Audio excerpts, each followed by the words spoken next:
The windshield wipers of Sarah Miller's silver Honda Pilot struggled against the torrential downpour that had transformed Interstate 95 into a treacherous river of asphalt. It was 3:47 p.m. on a gray October afternoon in Virginia, and what had started as a routine drive home from her mother's house in Richmond had quickly deteriorated into a white-knuckle journey through one of the worst storms of the season. Lightning split the dark sky every few seconds, followed by thunderclaps that seemed to shake the very foundation of the earth. In the back seat, 18-month-old Emma Miller slept peacefully in her car seat, her tiny chest rising and falling rhythmically despite the chaos outside. Her blonde curls were slightly damp from the humidity, and her small hands clutched a worn stuffed elephant named Peanut. Sarah glanced at her daughter in the rearview mirror, grateful that at least one of them could find peace in this storm. Emma had always been a quiet child, too quiet, according to the pediatricians. At 18 months, she should have been babbling constantly, attempting words, and expressing herself more clearly. Instead, Emma existed in her own silent world, communicating primarily through gestures and the occasional soft sound. The radio crackled with weather warnings and traffic updates. Flash flood warnings remain in effect for the greater Richmond area. Motorists are advised to avoid unnecessary travel. Sarah turned down the volume, not wanting to wake Emma, and tightened her grip on the steering wheel. The rain was coming down so hard that even with her headlights on full beam, visibility was reduced to maybe 50 feet ahead. That's when she heard it. At first, Sarah thought it was just another sound from the storm, perhaps a tree branch scraping against something, or the wind howling through the highway overpass they just passed under. But as she strained to listen over the drumming rain and the rhythmic thump of her wipers, she realized this sound was different. It was organic, desperate, and heartbreakingly mournful. It was a howl. But not just any howl, this was a sound that seemed to pierce through the very fabric of the storm itself, cutting through wind and rain with an urgency that made Sarah's heart skip a beat. The cry was deep and powerful, yet filled with such anguish that it sounded almost human. It rose and fell like a siren, but with an emotional quality that no machine could ever replicate. Sarah's hands began to tremble slightly on the steering wheel. She'd grown up in rural Pennsylvania, where the sound of coyotes and wild animals was common, but this was different. This wasn't the call of a wild animal hunting or marking territory. This was a cry for help, raw, desperate, and intelligent. The howling came again, closer this time, and Sarah found herself involuntarily slowing down. Through the sheets of rain, her headlights caught glimpses of something moving on the shoulder of the highway. At first, it was just a dark shadow weaving between the guardrails, but as she reduced her speed to nearly 30 miles per hour, ignoring the frustrated honking of cars behind her, the shape became clearer. It was a dog, a large dog. Sarah's breath caught in her throat as her headlights fully illuminated the animal. It was a German shepherd, a magnificent specimen that would have been beautiful under normal circumstances, but now appeared as a tragic figure against the storm. His golden and black coat was matted with rain and what appeared to be blood. He was limping heavily, favoring his right rear leg, but despite his obvious injury, he was moving with determined purpose along the highway's edge. What struck Sarah most wasn't the dog's size, or even his injured state, it was his behavior. Most injured animals would seek shelter, hide, or at the very least stay in one place to conserve energy. But this German shepherd was actively moving, weaving between the concrete barriers and guardrails with a sense of urgency that was almost human-like in its intensity. As Sarah's vehicle drew closer, the dog suddenly stopped his frantic movement and turned directly toward her approaching headlights. For a moment that seemed to stretch into eternity, their eyes met through the rain-streaked windshield. The dog's eyes were dark, intelligent, and filled with something that made Sarah's chest tighten with emotion. These weren't the vacant eyes of a simple animal in distress. These were the eyes of a creature trying to communicate something vital, something urgent. The German shepherd took several halting steps directly toward her vehicle, his injured leg causing him to stumble slightly. His mouth was open, and Sarah could see his tongue lolling out as he panted heavily. But his gaze never wavered from her car. He positioned himself almost directly in her path, not threateningly, but as if he was trying to flag her down. Then he howled again, and this time Sarah was close enough to see the full power of his call. His head tilted back, his chest expanded, and that haunting, desperate sound poured from his very soul. It was a sound that seemed to carry layers of meaning pain, yes, but also urgency, intelligence, and something that almost resembled a plea. Behind Sarah, car horns were blaring as traffic began to back up. The rain continued to pound relentlessly, and lightning illuminated the surreal scene in stark, dramatic flashes. Every rational part of Sarah's mind told her to keep driving, to call animal control when she reached a safe location, to think about her own safety and that of her sleeping daughter. But something deeper than rationality was at work here.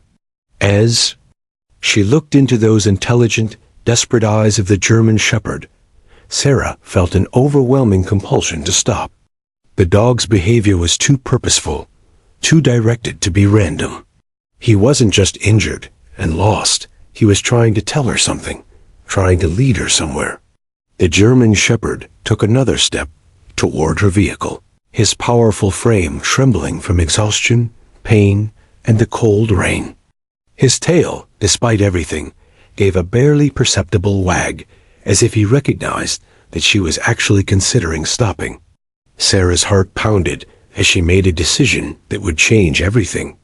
Against every safety protocol she'd ever learned. Against the logical voice in her head, screaming about the dangers of stopping on a busy highway in a storm, she began to pull over onto the shoulder. As her car came to a stop, the German shepherd collapsed near her front bumper, his chest heaving with exhaustion. But his eyes remained fixed on her windshield, alert and filled with an unmistakable message. Help me. Please. Something terrible has happened, and I need you to help me. Sarah Miller sat frozen behind the wheel of her Honda Pilot, her heart hammering against her ribs as she stared at the collapsed German shepherd through her rain-streaked windshield.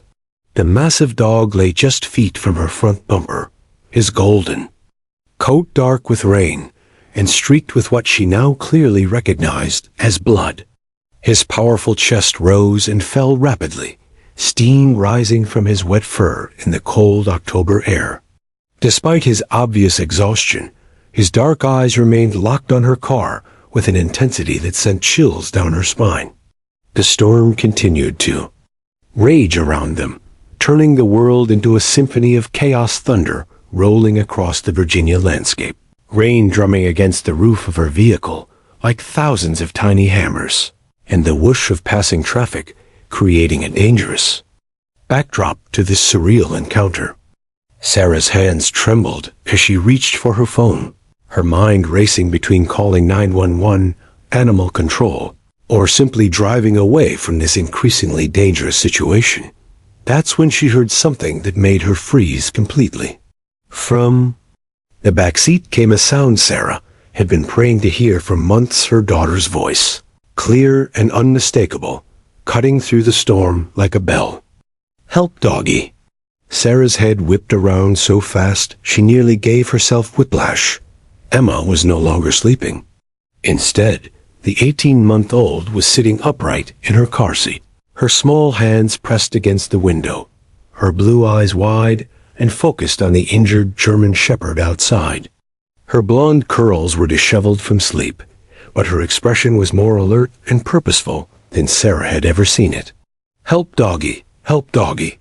Emma repeated, her voice growing stronger and more insistent with each word. Sarah felt tears spring to her eyes. These weren't just Emma's first clear words. They were her first sentences.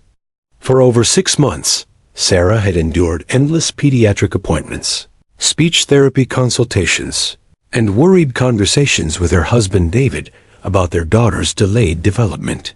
Emma had been mostly nonverbal, communicating through pointing, crying, and the occasional unclear sound that might have been an attempt at mama or dada. But now, faced with this injured animal, Emma was speaking with a clarity that took Sarah's breath away. The German shepherd's ears perked up at the sound of Emma's voice. Despite his obvious pain and exhaustion, he lifted his massive head from the wet pavement and looked directly at the car window where Emma's small face was pressed against the glass. His tail, which had been lying motionless in a puddle, began to move, not the vigorous wag of a healthy, happy dog, but a slow, deliberate movement that seemed to acknowledge that he had heard and understood. "Mama, help doggy now?" Emma's voice was becoming more urgent, and she began to bounce in her car seat with an energy Sarah had rarely seen from her typically quiet child. "Doggy hurt. Help now." Sarah's mind reeled. Not only was Emma speaking in complete sentences for the first time, but she seemed to understand the gravity of the situation in a way that should have been beyond her 18-month-old comprehension. Most toddlers would have been frightened by the sight of such a large, injured animal in the middle of a storm. Instead, Emma appeared to be trying to direct the rescue effort. The German shepherd struggled to his feet, his injured leg causing him to stumble and nearly fall back down. But his determination was remarkable. He managed to stay upright and took several halting steps closer to their vehicle. As he approached Emma's window, something extraordinary happened. The dog began to whimper softly, but it wasn't the random whining of an animal in pain. His sounds seemed to follow a pattern, almost like he was trying to communicate back to Emma. He would make a soft sound, then pause, as if waiting for a response. Emma, incredibly, seemed to understand his primitive conversation. "Doggy scared," Emma announced, her small hand now flat against the window. "Doggy need help quick." Sarah felt goosebumps rise on her arms. How could her barely verbal daughter possibly know that the dog was scared? How could she sense the urgency of the situation when most children her age would be more interested in the pretty colors of the lightning or the interesting sound of the thunder? As if sensing Sarah's hesitation, Emma turned from the window to look directly at her mother. Her blue eyes, usually so dreamy and distant, were focused with laser-like intensity. "Mama," Emma said, her voice taking on a tone of authority that seemed impossible for such a young child. "We go help now. Doggy waiting." The German shepherd, as if understanding every word, moved closer to Emma's window. When Sarah rolled it down just an inch, her motherly caution warring with her desire to help, the dog pressed his massive black nose to the small opening. Emma giggled, a sound of pure joy that Sarah hadn't heard in weeks, and reached her tiny fingers toward the gap. What happened next would be burned into Sarah's memory forever.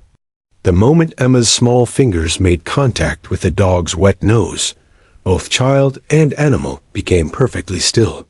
The dog's rapid, panicked breathing slowed to a calm, steady rhythm. His tense muscles relaxed visibly. Emma stopped bouncing in her car seat and instead sat with unusual stillness, her eyes closed as if she was concentrating on something invisible to adult eyes. For nearly 30 seconds, they remained connected through that tiny gap in the window, the injured German shepherd and the previously nonverbal toddler, while rain pounded around them and traffic rushed past in the storm. When Emma finally opened her eyes and pulled her hand back, she looked at her mother with an expression of such mature understanding that Sarah felt a chill run down her spine. "Mama," Emma said quietly, her voice now carrying an odd, knowing quality. "Doggy has important job. We help now or somebody dies." The words hung in the air like a prophecy.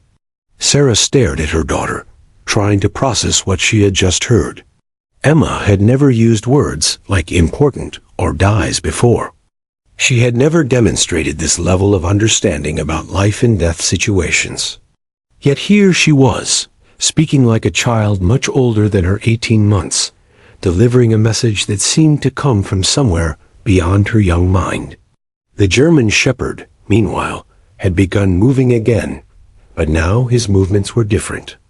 Instead of the frantic, desperate limping he'd been doing before, he moved with purpose toward the front of Sarah's car.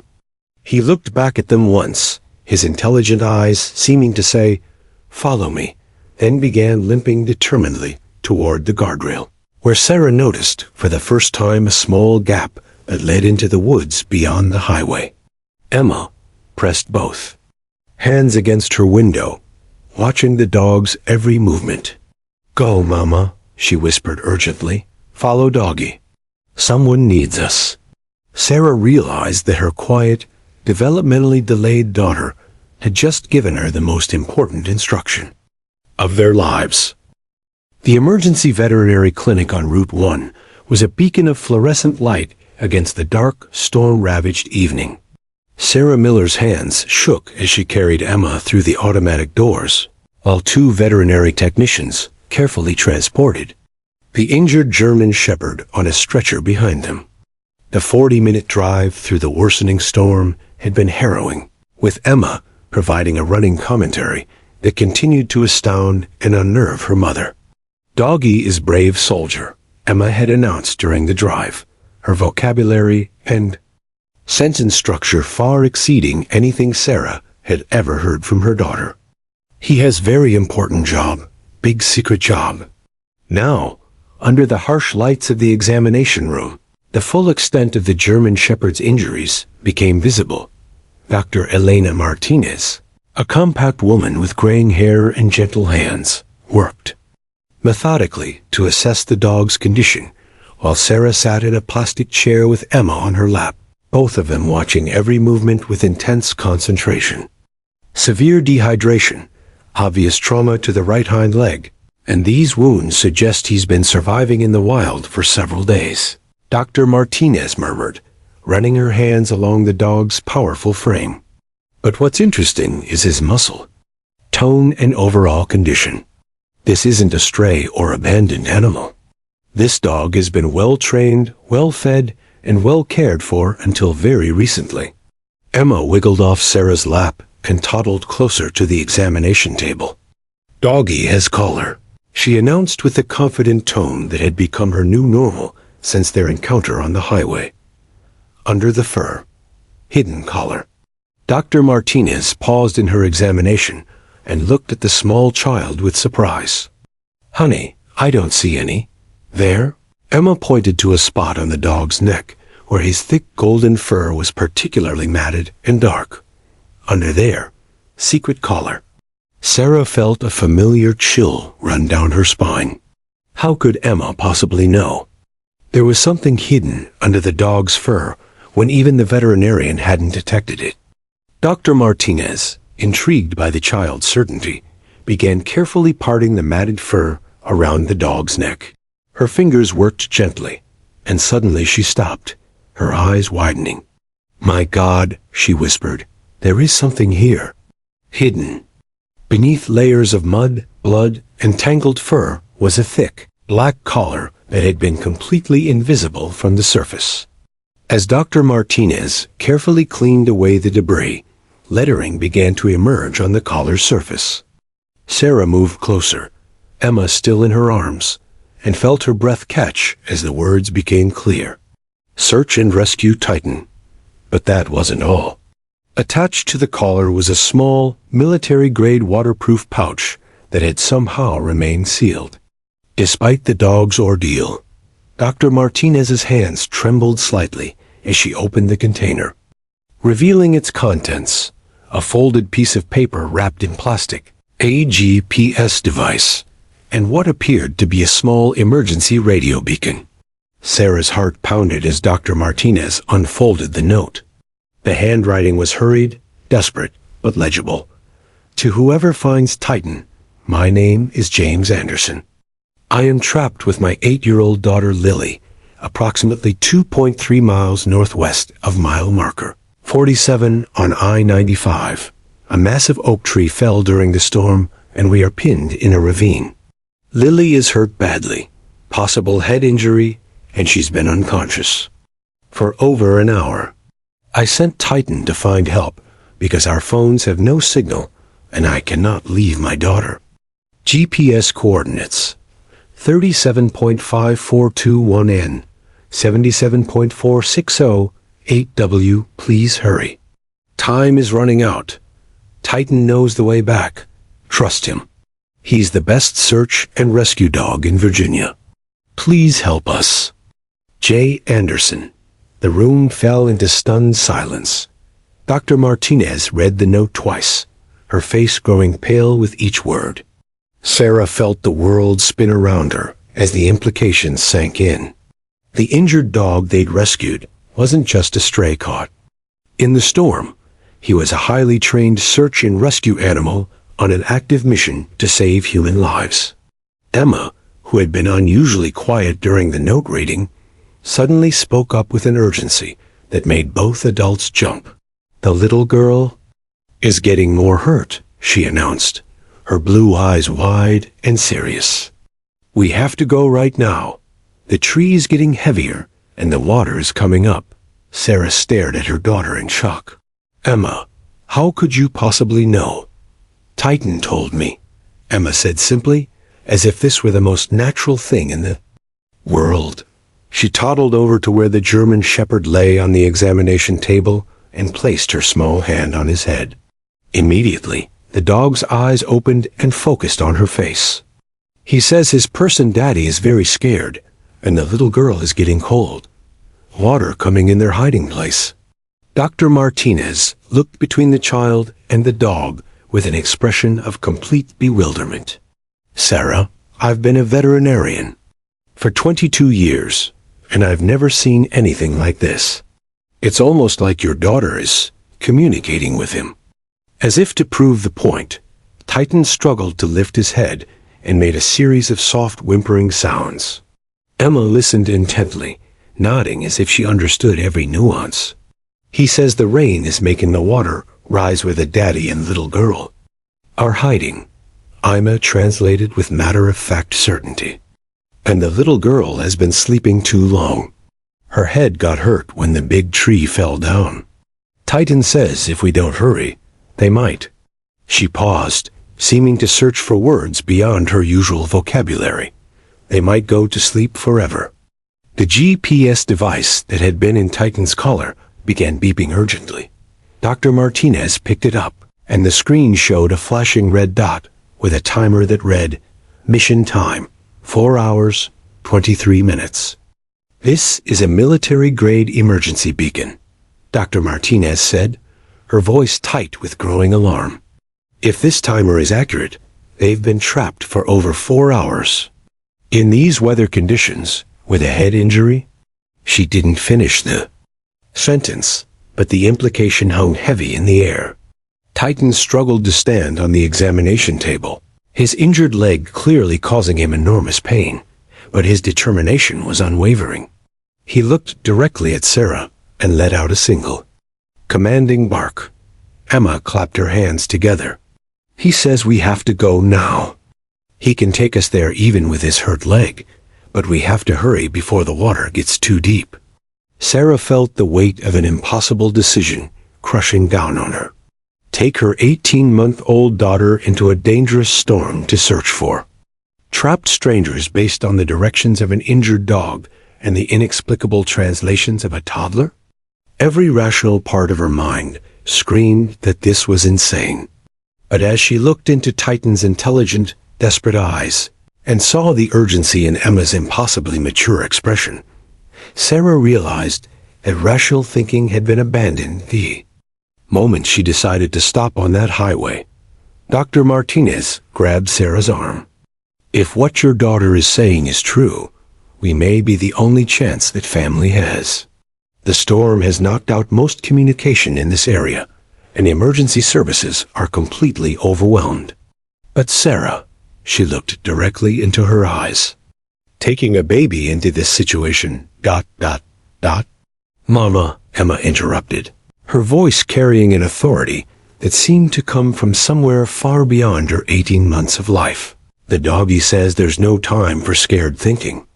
The daddy is crying now, and the little girl's breathing is getting funny. We go, or they die. The finality in Emma's voice left no room for argument. Somehow, this mysterious child who had been silent for the first year and a half of her life had become the voice of a life-or-death rescue mission. Titan barked once more, struggled to his feet despite his injury, and limped determinedly toward the clinic door. His message was clear. Follow me. Now, the storm outside seemed to rage. Even harder, as if nature itself was fighting against their desperate rescue mission.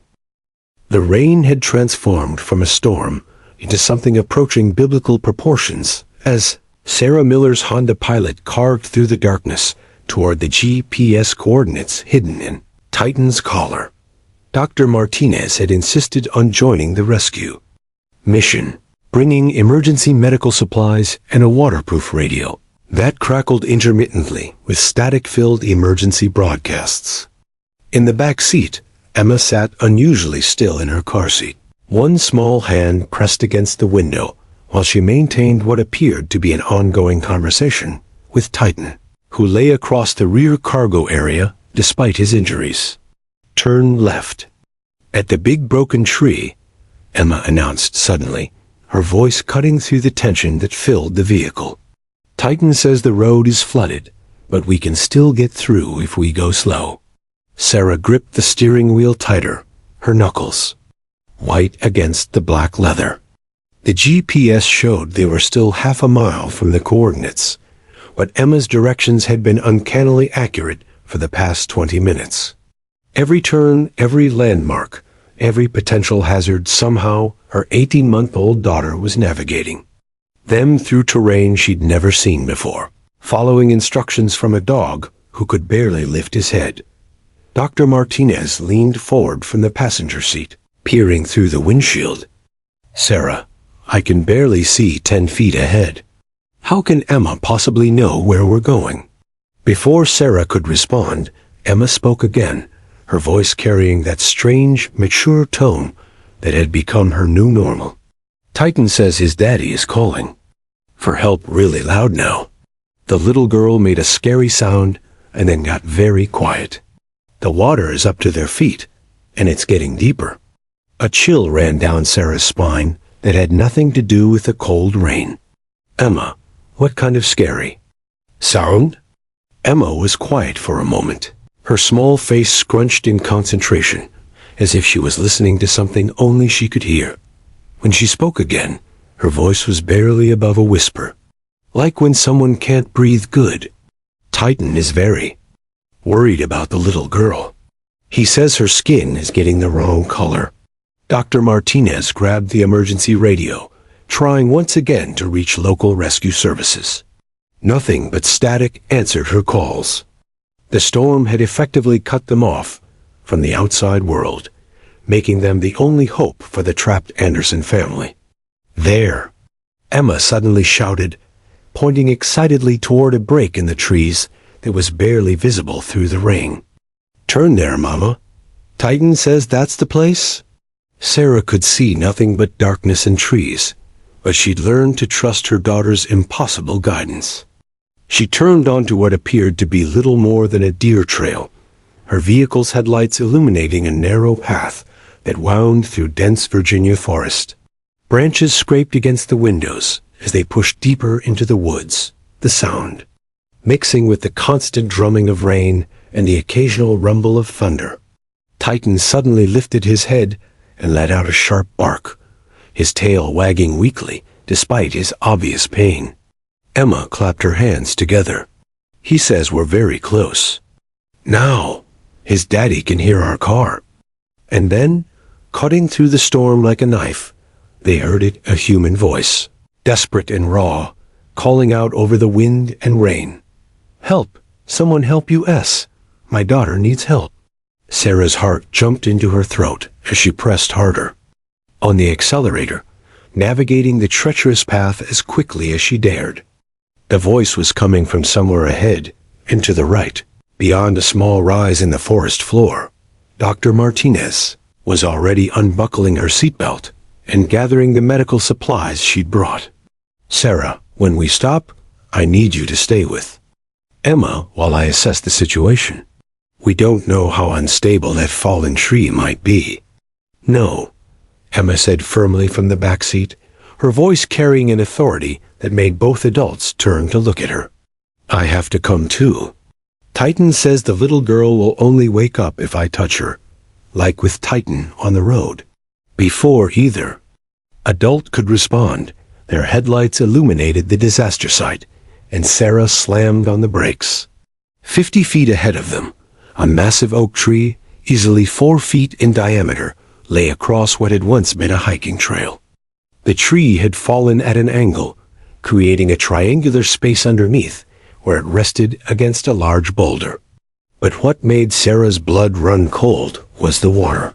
What should have been dry forest floor was now a steadily rising pool of rainwater, flowing down from the hills above and collecting in the natural depression where the tree had fallen. The water was already knee-deep around the fallen oak and rising visibly even as they watched. "Over here." The voice came from beneath the fallen tree, where a dim light flickered, probably a phone's flashlight running low on battery. "Please." "My daughter, she's not responding." Dr. Martinez was out of the car before Sarah could stop her, splashing through the rising water toward the trapped family. Sarah quickly unfastened Emma from her car seat, wrapping her daughter in a waterproof jacket that would provide little protection against the driving rain. As they approached the fallen tree, Sarah could see James Anderson for the first time. He was a man in his early 40s, his face streaked with mud and blood, his eyes wild with panic and exhaustion. He was partially pinned beneath smaller branches from the massive oak, but had managed to create a small air pocket around his daughter. 8-year-old Lily Anderson lay unconscious in her father's arms, her skin pale and her breathing shallow and irregular. Even from several feet away, Sarah could see that the little girl was in serious medical distress. "Thank God you found." "U.S.," Jane sobbed as Dr. Martinez reached him. Lily hit her head when the tree fell. She was awake for a while, but then she just stopped responding. "I've been trying to keep her warm, but the water keeps rising and I think ... double quotes. His voice broke. "I think she might be dying." Dr. Martinez immediately began her medical assessment, while Sarah held Emma back at what she hoped was a safe distance. But Emma was struggling against her mother's grip, her small body vibrating with urgency. "Mama, I have to touch the little girl now," Emma insisted, her voice rising to near panic levels. "Titan says her spirit is getting lost and can't find its way back to her body. I can help her find the way back, but only if I touch her before she goes too far away." Sarah looked at the dangerous situation, the massive tree that could shift at any moment, the rising water that was now nearly waist-deep on the adults, the unstable debris that surrounded the trapped family. Every parental instinct screamed at her to keep Emma away from this death trap. But as she looked into her daughter's eyes, she saw something that made her heart stop. Emma wasn't speaking like a frightened toddler anymore. She was speaking like someone with knowledge far beyond her years, someone who understood life and death in ways that defied explanation. Dr. Martinez looked up from her examination of Lily, her face grim. "Sarah, this child is in severe respiratory distress, without immediate medical intervention." She didn't finish the sentence, but her meaning was clear. Titan, despite his injuries, had somehow managed to crawl from the car and was now standing in the rising water, whimpering urgently, and looking back and forth between Emma and the unconscious girl. "Please, Mama," Emma whispered, her small hand reaching toward the trapped family. "The little girl is calling for help, but she's calling from very far away. I can hear her, but only if I get close, She's scared and lost in the dark place.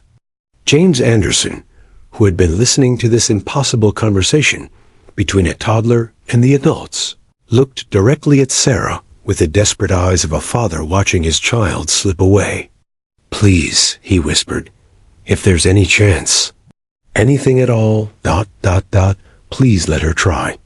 The water continued to rise around them, and in the distance, the sound of more trees cracking under the storm's pressure echoed through the forest.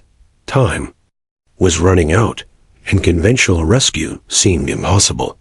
Sarah realized she was about to make the most terrifying decision of her life. The moment Sarah Miller made her decision, time seemed to slow to an impossible crawl.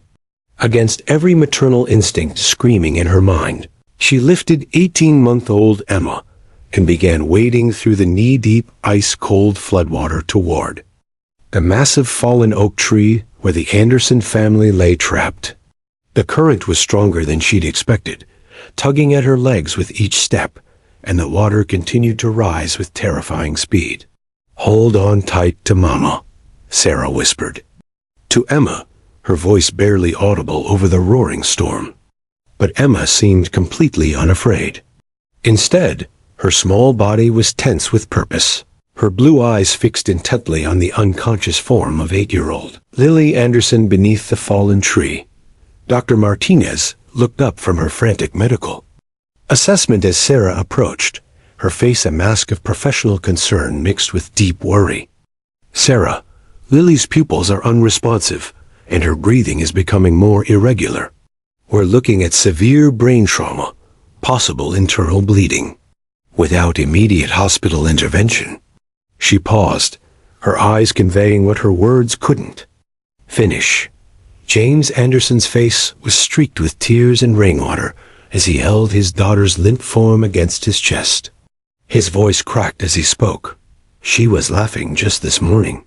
We were going to see the fall colors, have a picnic by the river. How did everything go so wrong so fast?" Titan, despite his own injuries, had positioned himself as close to the trapped family as possible. The German shepherd's dark eyes moved constantly between Emma and Lily, and he let out soft, urgent whimpers that seemed to carry layers of meaning. Only Emma could understand. "Titan says Lily is in the shadow place, between sleeping and waking," Emma announced, her vocabulary once again astounding the adults around her.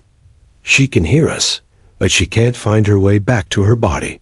The hurt in her head is making everything dark and confusing." Emma reached out her small arms toward the unconscious girl. "I need to touch her now, Mama, before she gets too lost to come back." Sarah's heart hammered against her ribs as she carefully maneuvered closer to where Lily lay. The space beneath the fallen oak was cramped and dangerous, with smaller branches creating a maze of potential hazards. One wrong move, one shift in the massive tree's position, and they could all be crushed. Dr. Martinez moved aside to give them access, but kept her hands ready to provide immediate medical support. "Emma," she said gently, "if you're going to do this, we need to do it quickly. Lily's condition is deteriorating rapidly." As Sarah lowered Emma toward Lily's still form, something extraordinary began to happen. The moment Emma's small hand made contact with Lily's forehead, both children seemed to be enveloped by an invisible energy that made the air around them shimmer despite the rain. Emma's eyes closed in deep concentration, and her breathing synchronized perfectly with Lily's shallow, irregular patterns. "She's so far away," Emma whispered, her voice taking on an ethereal quality that sent chills through everyone present. "But I can see her. She's scared and calling for her daddy, but she can't find the way back to where sound works."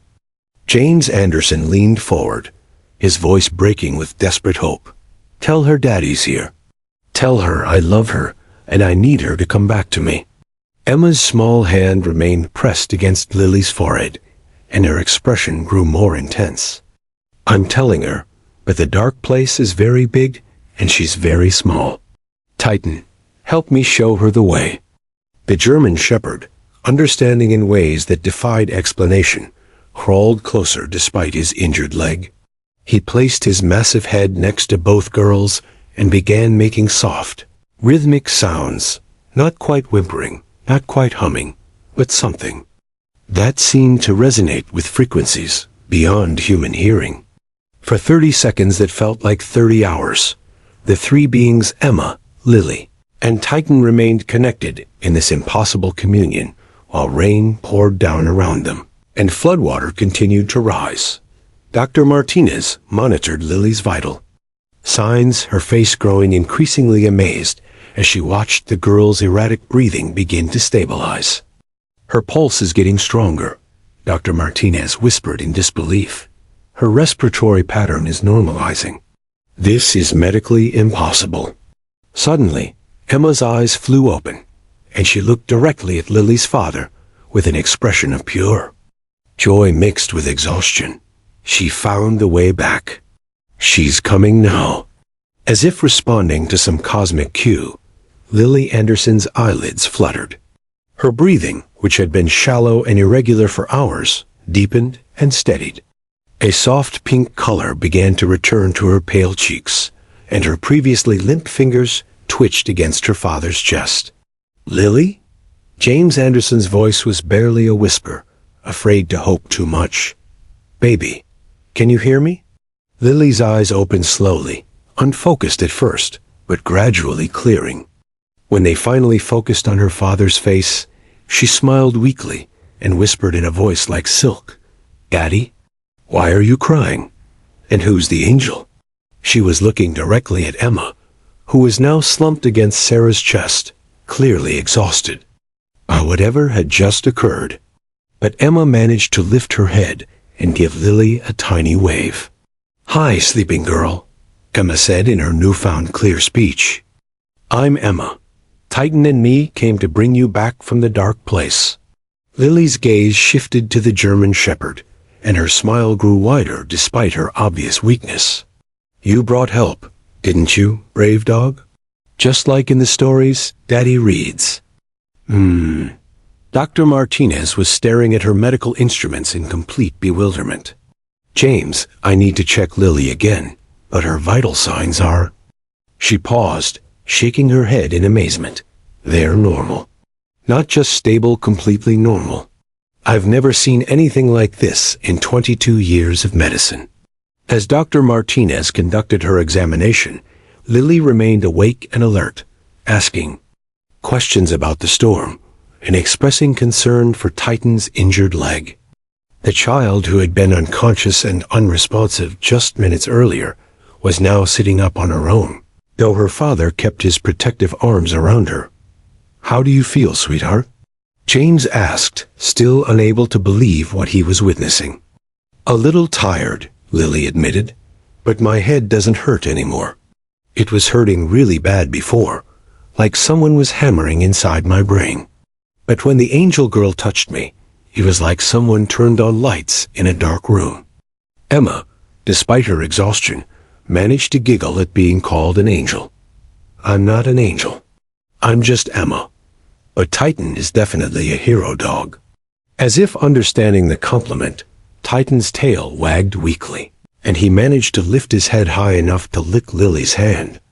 The connection between all of them, human and animal, child and adult, seemed to pulse with an energy that made the impossible feel suddenly, beautifully possible. But their miraculous moment was interrupted by a new sound that made everyone freeze in terror. Above the noise of the storm came a deep, ominous creaking, the sound of wood under massive stress. The fallen oak tree, destabilized by the rising water and the weight of accumulated rain, was beginning to shift. "Everyone, out now!" Dr. Martinez shouted as the tree's position changed with a groaning sound that seemed to come from the earth itself. The celebration of Lily's recovery would have to wait. Their fight for survival was far from over, and now they had to evacuate 4 people, a baby, and an injured dog from a rapidly deteriorating disaster zone where one wrong move could bury them all beneath tons of timber. A miracle had happened, but their race against death had just entered its most dangerous phase. The evacuation from beneath the shifting oak tree had been a nightmare of scrambling through rising water, dodging falling branches, and carrying both an injured dog and a recently unconscious child to safety.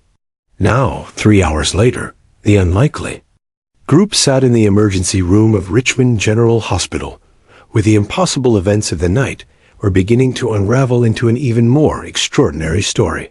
Dr. Sarah Chun, the hospital's chief neurologist, stared at Lily Anderson's brain scans with an expression of complete bewilderment. She had run the tests 3 times, certain that her equipment was malfunctioning. But the results remained consistent and utterly inexplicable. "James," Dr. Chun said slowly, addressing Lily's father who sat beside his daughter's hospital bed. "I need to ask you some very specific questions about what happened in those woods tonight." James Anderson looked exhausted, but relieved. Lily was sitting up in bed, coloring in a book that a nurse had provided, apparently suffering no ill effects from her ordeal. Titan lay on a special mat beside the bed, his injured leg properly bandaged. But his eyes alert and focused on the 8-year-old girl he had risked everything to save. "I've told you everything I can remember," James replied, his voice still hoarse from hours of calling for help. "The tree fell, Lily was knocked unconscious, and then this family showed up with their incredible daughter and somehow ... He gestured helplessly. "Somehow Emma brought Lily back." Across the room, Sarah Miller sat with Emma on her lap while Dr. Martinez completed paperwork documenting the night's events. Emma had been unusually quiet since their arrival at the hospital, but her eyes remained fixed on Lily with an intensity that made Sarah wonder what invisible connection still existed between the 2 children. Dr. Chun pulled up a chair and sat directly across from James, her expression serious but kind. "James, I need to show you something that's going to be very difficult to understand. These are Lily's brain scans from tonight, compared with scans we took when she was hospitalized for pneumonia 6 months ago." She placed 2 sets of images side by side on the table. Even to James's untrained eye, the differences were startling. The older scans showed what appeared to be a perfectly normal 8-year-old brain. But tonight's scans revealed something that made James's heart skip a beat.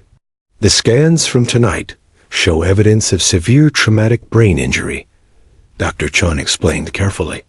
Massive swelling, bleeding in multiple areas, damage that should have resulted in permanent disability or death. But here's what I can't explain: these injuries appear to be healing at a rate that's literally impossible. She pointed to specific areas on the scan. This damage should take months to heal, if it ever healed at all. But in the 3 hours since Lily arrived at this hospital, the swelling has reduced by 60%. The bleeding has stopped completely, and new neural pathways appear to be forming to bypass damaged areas. James felt dizzy as he tried to process this information.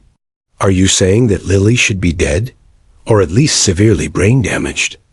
"I'm saying that, based on these scans, Lily shouldn't be sitting up drawing pictures and asking for chocolate pudding," Dr. Chun replied. "She should be in a coma, or worse. What happened to your daughter tonight was medically impossible." From across the room, Emma suddenly spoke up, her clear voice cutting through the adult conversation. "Lily's brain got all tangled up like spaghetti when the tree hurt her. I helped untangle it and made new roads for her thoughts to travel." Every adult in the room turned to stare at the 18-month-old child, who had just described complex neurological healing in terms that somehow made perfect sense. Dr. Chun approached Emma with the careful respect usually reserved for consulting physicians. "Emma, can you tell me more about how you helped Lily?" Emma looked up at the doctor with those impossibly wise blue eyes. "When people get hurt in their thinking place," she tapped her small finger against her temple, "sometimes their light gets turned off and they get lost in the dark place. I can see the light and help them find their way back. Titan showed me how. Titan showed you how." Dr. Chun repeated, glancing at the German shepherd, who seemed to be listening to every word. Titan is a special helper dog, Emma explained. Patiently. He knows how to find people who are lost, even when they're lost inside themselves. He taught me the helper songs. Dr. Martinez, who had been documenting everything, looked up from her notes. Emma, what do you mean by helper songs? Emma's face lit up with the joy of someone finally being asked the right question. Everything makes music, she said, bouncing slightly in her mother's lap. Happy people make bright, dancing music. Sad people make slow, heavy music. And hurt people make broken, scary music. I can hear all the music, and sometimes I can help fix the broken parts. Dr. Chun sat back in her chair, trying to process what she was hearing. Sarah, she addressed Emma's mother, has Emma ever displayed abilities like this before? Sarah felt tears spring to her eyes as she thought about the long months of worry about Emma's development. Never. She was completely nonverbal until tonight. We'd been to specialists, speech therapists, developmental pediatricians. Everyone said she had a severe delay, possibly autism spectrum disorder. But then we found Titan on the highway, and it was like a switch flipped inside her. That doggy woke up my helper part, Emma added simply. It was always there, but it was sleeping until I met someone who really needed help. Dr. Chun turned to examine Titan more carefully. This is a search and rescue dog, correct? Specially trained? James nodded. Titan was trained by the Virginia Search and Rescue Association. He's certified in wilderness rescue, disaster response, and...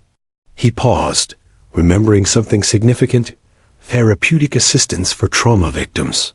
Therapeutic assistance, Dr. Chun repeated. Slowly. James, some therapy animals are trained to work specifically with individuals who have neurological conditions, autism, or brain injuries.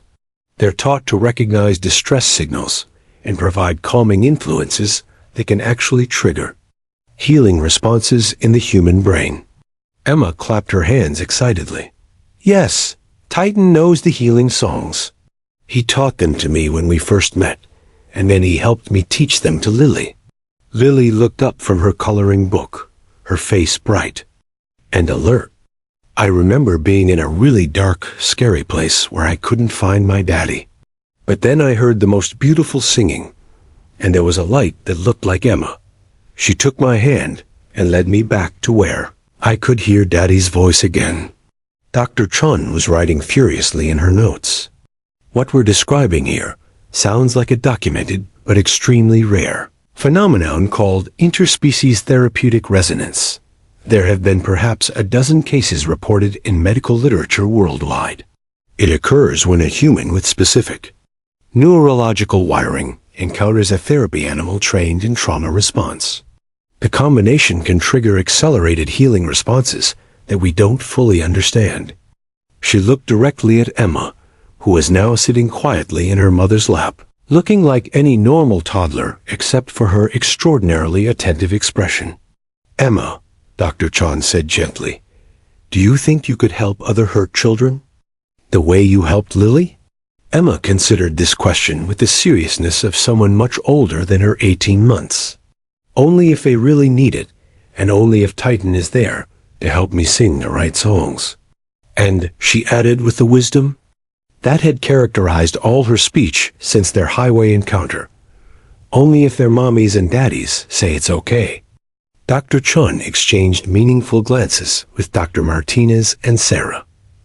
They all understood that they were witnessing something that would change not only Emma's life, but potentially the lives of countless other children. But as Dr. Chun prepared to discuss the implications of Emma's abilities, Lily suddenly sat up straighter in her hospital bed, her face taking on an expression of concern that seemed oddly familiar. Emma, Lily said urgently, do you hear that?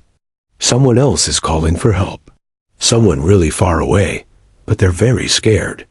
Emma's head snapped up, her eyes immediately focusing with that intense concentration they'd all learned to recognize. The incredible truth about Emma's abilities was just beginning to unfold, and it appeared that Lily's rescue was only the first chapter in a much larger story.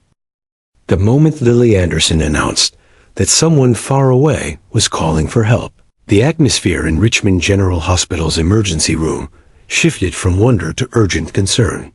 Emma Miller's small body went rigid in her mother's arms, her blue eyes taking on that familiar, distant look that everyone had learned to recognize as her connection to something beyond normal perception. "Where, Lily?" Emma whispered, her voice carrying the same ethereal quality it had possessed during the forest rescue. "Can you tell me where the scared person is?" Dr. Sarah Chun, who had been documenting the extraordinary events of the night, found herself leaning forward with the intensity of someone witnessing medical history in the making. Lily Anderson, just hours removed from what should have been fatal brain trauma, was now apparently displaying the same inexplicable abilities as the toddler who had saved her life. Lily's 8-year-old face scrunched in concentration as she pressed her small hands against her temples. It's really far away, like voices in a tunnel. But I can hear crying, and someone keeps saying, 'Please help,' over and over again." Titan, despite his bandaged leg, struggled to his feet from his position beside Lily's hospital bed. The German shepherd's ears were perked forward, his nose lifted as if scenting something invisible, and a low, urgent whine escaped his throat.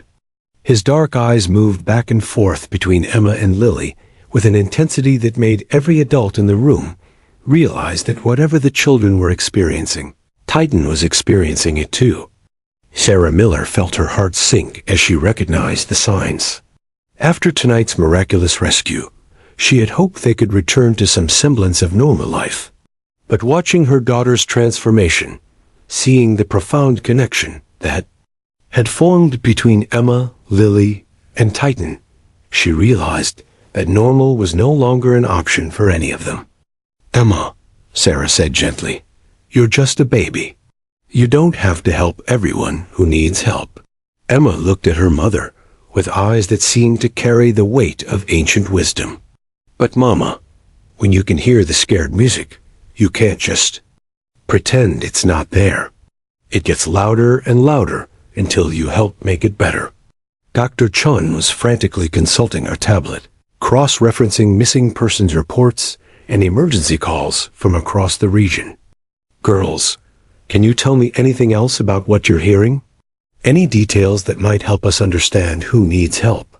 Lily's breathing became more rapid as she focused harder on whatever signals she was receiving. "It's a little boy, and he's really cold. There's water around him, but not like the water where we were trapped. This water is bigger and deeper, and it's getting dark where he is." Emma nodded vigorously. "And there's a grown-up person with him, but the grown-up is hurt and can't move very well. They're on something that floats, but it's not floating good anymore." Dr. Martinez, who had remained silent throughout most of the evening's revelations, suddenly stood up with urgent recognition on her face. "The Coast Guard issued an emergency alert 3 hours ago about a missing fishing boat that went out before the storm hit. A father and son team that didn't return to port. Search and rescue. Operations were suspended due to weather conditions." The room fell silent as the implications sank in. If the children were somehow detecting this missing boat, they were potentially the only hope for a family trapped somewhere in the storm-ravaged waters off the Virginia coast. Dr. Chun immediately contacted the hospital's emergency coordination center, while James Anderson pulled up Coast Guard reports on his phone. Within minutes, they had confirmed the worst fears. The fishing vessel Emma's Dream had failed to return from a routine trip, carrying 43-year-old Captain Mike Torres and his 9-year-old son Danny. The boat was last spotted near the mouth of the Chesapeake Bay. James read from the Coast Guard report. "Weather conditions have made aerial searches impossible, and the storm surge is too dangerous for rescue boats." Emma suddenly grabbed her mother's arm with surprising Strength for an 18-month-old. Mama, we have to go to the big water now. The little boy is getting too cold, and his daddy can't stay awake much longer.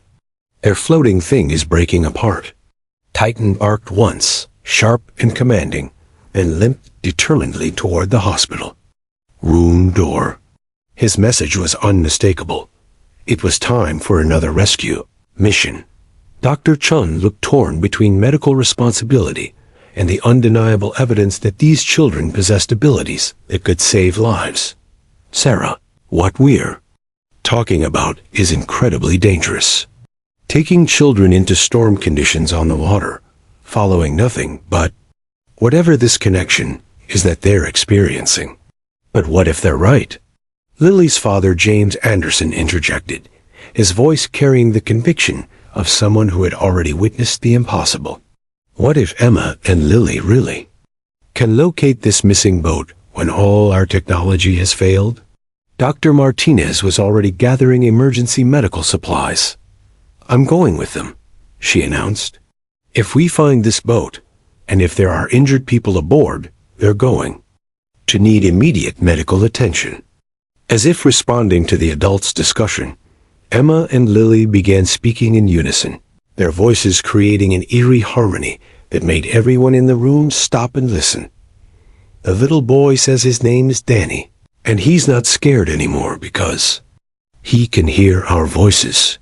His daddy's name is Mike, and he has a cut on his head that won't stop bleeding. They're holding on to pieces of their boat, but the pieces are getting smaller. The big waves keep trying to pull them apart, but they won't let go of each other. The level of detail was astounding. Sarah felt goosebumps rise on her arms as she realized her daughter was somehow communicating across dozens of miles of storm-ravaged ocean with a 9-year-old boy she had never met. There's more, Lily added, her young voice trembling with the effort of maintaining the connection. Danny says they can see lights in the distance, but the lights are getting farther away instead of closer. And ... And he says his daddy told him that if they don't get help soon, they should say goodbye to each other. The finality in Lily's words hit everyone like a physical blow. This wasn't just another rescue mission. This was a race against time to prevent a father and son from drowning in the dark waters of the Chesapeake Bay. Dr. Chun made a decision that would change her medical career forever. I'm calling the Coast Guard directly. If there's even a chance that these children can guide us to that boat... She paused, looking at Emma's small, determined face. Then we have a moral obligation to try. Emma slipped down from her mother's lap and walked over to Titan, placing her tiny hand on the German shepherd's head. Titan says he knows how to find lost people on the big water too.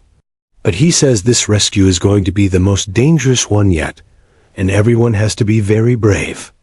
As Dr. Chun spoke rapidly into her phone with Coast Guard Emergency Services, Sarah realized that her quiet, developmentally delayed daughter had somehow become the focal point of a rescue operation that would require coordination between medical personnel, Coast Guard vessels, and the inexplicable abilities of 2 children and a search and rescue dog. Outside the hospital windows, the storm continued to rage over the Virginia coast, and somewhere in those dark, churning waters, a father and son were clinging to life while hoping for a miracle. The miracle was already on its way, guided by voices only children could hear and a German shepherd who had learned to trust the impossible. 6 months after the most extraordinary night in Virginia's rescue history, the world had changed forever for everyone involved in what the media had dubbed the miracle chain. The story of 18-month-old Emma Miller, 8-year-old Lily Anderson, and Titan the German shepherd had captured international attention. But more importantly, it had saved 17 lives and counting. The final rescue that stormy October night had been the most harrowing of all. Coast Guard Captain Rebecca Walsh still got chills when she remembered following the impossible directions of 2 children through 30-foot swells and hurricane force.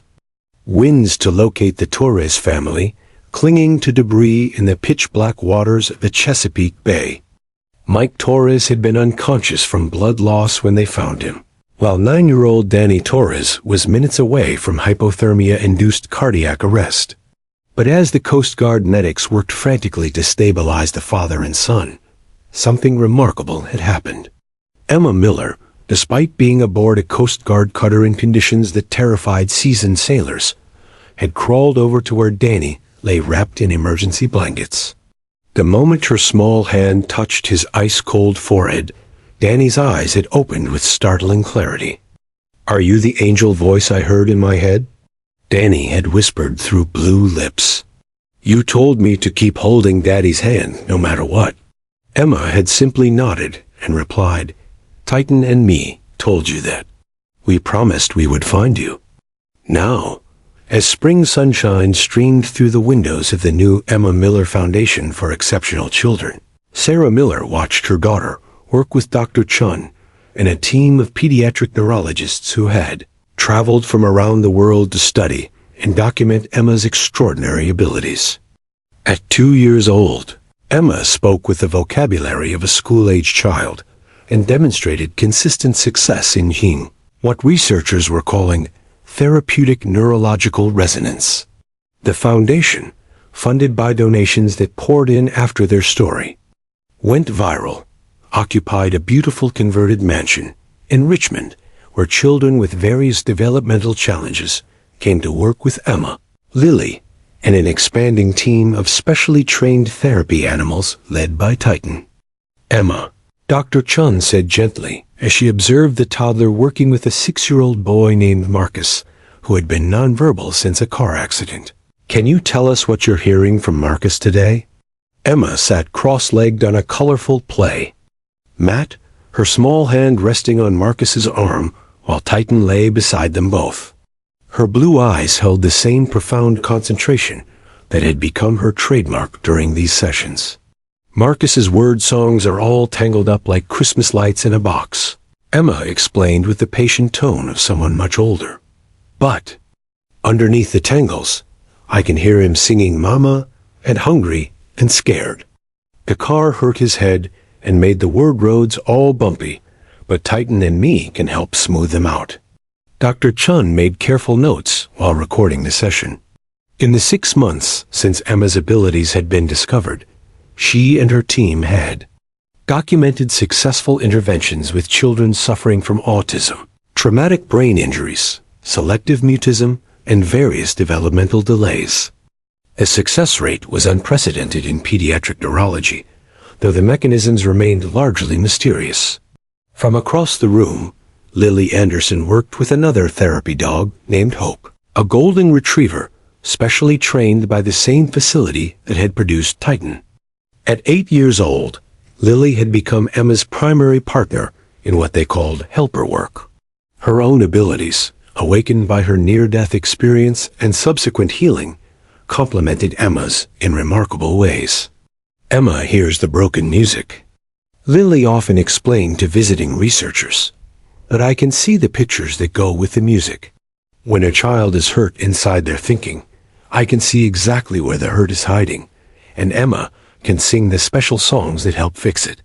James Anderson, who had left his job as a wilderness guide to become the Foundation's Director of Operations, watched the session with the same amazement he'd felt every day since that stormy night in the forest. Lily's complete recovery from what should have been fatal brain trauma had been documented in medical journals worldwide. But to him, the real miracle was watching his daughter help other children find their voices. Sarah Miller entered the main therapy room carrying a stack of letters that had arrived in that morning's mail. Letters came daily from families around the world, sharing stories of children who had been helped by the Foundation's work or requesting consultations. The waiting list for appointments stretched nearly 2 years, but Emma insisted they help as many children as possible. "Emma," Sarah said softly, approaching her daughter's therapy session, "there's a letter here from Danny Torres. Would you like me to read it to you?" Emma's face lit up with the pure joy that always appeared when she heard from one of the children she had helped. Danny Torres, the boy they had rescued from the Chesapeake Bay, had become like a little brother to both Emma and Lily. Sarah opened the letter and read aloud, "Dear Emma and Lily and Titan, I wanted to tell you that I started playing baseball. Again.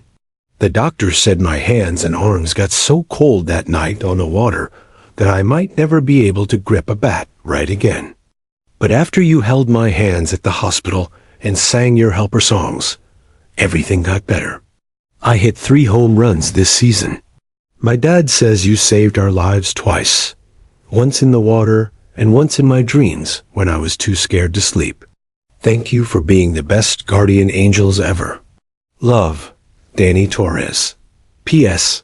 My dad's head cut healed perfectly, and he doesn't get headaches anymore."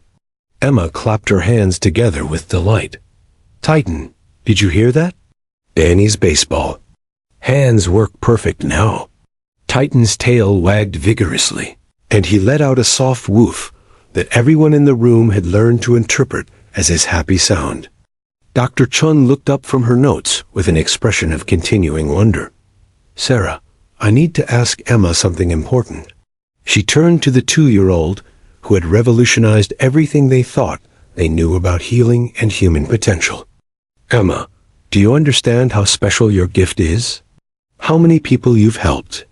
Emma considered the question with her characteristic seriousness and smiled with the wisdom that still amazed every adult who met her. "Dr. Chun," she said in her clear, confident voice, "everyone has helper songs inside them. Some people just need someone to teach them how to sing them.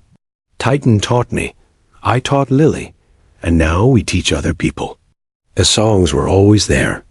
They just needed someone to listen." She paused, looking around the room at all the adults, who hung on her every word, then added with a giggle that reminded everyone she was still, after all, just a toddler. Besides, helping people feels much better than keeping all the songs locked up inside. It makes my heart feel like it's full of butterflies and sunshine. As if summoned by the mention of his name, Titan struggled to his feet and limped over to Emma. His injured leg had healed well, though he would always carry a slight limp as a reminder of that first night when he had cried for help on a busy highway and set in motion a chain of miracles that no one could have imagined. Emma wrapped her small arms around Titan's neck and whispered something in his ear that made his tail wag even harder. When she pulled back, she looked directly at her mother with eyes that sparkled with mischief and possibility. "Mama," Emma announced, "Titan says there's another family that needs help tonight. Are you ready for another adventure?" Sarah Miller looked at her extraordinary daughter, at Lily Anderson, who had become like a second child to her, at Titan, who had taught them all that heroes come in many forms, and at the team of medical professionals, who had devoted their careers to understanding and supporting Emma's gift. She thought about the scared, silent toddler Emma had been just 6 months ago, and the confident, articulate little healer she had become. She thought about all the families who had been reunited, all the children who had found their voices, all the impossible things that had become beautifully, miraculously possible. "Always, sweetheart," Sarah said, her voice thick with emotion and pride. "We're always ready for the next adventure." And somewhere in the distance, carried on the spring breeze through the foundation's open windows, the faint sound of someone calling for help reminded them all that Emma's most important work was just beginning. The little girl who had been silent for the first 18 months of her life had found her voice by learning to hear the voices of others who had lost theirs. And in a world that often felt broken and disconnected, Emma Miller, Lily Anderson, and Titan had become living proof that love, compassion, and the willingness to listen could create miracles that would echo through countless lives for generations to come.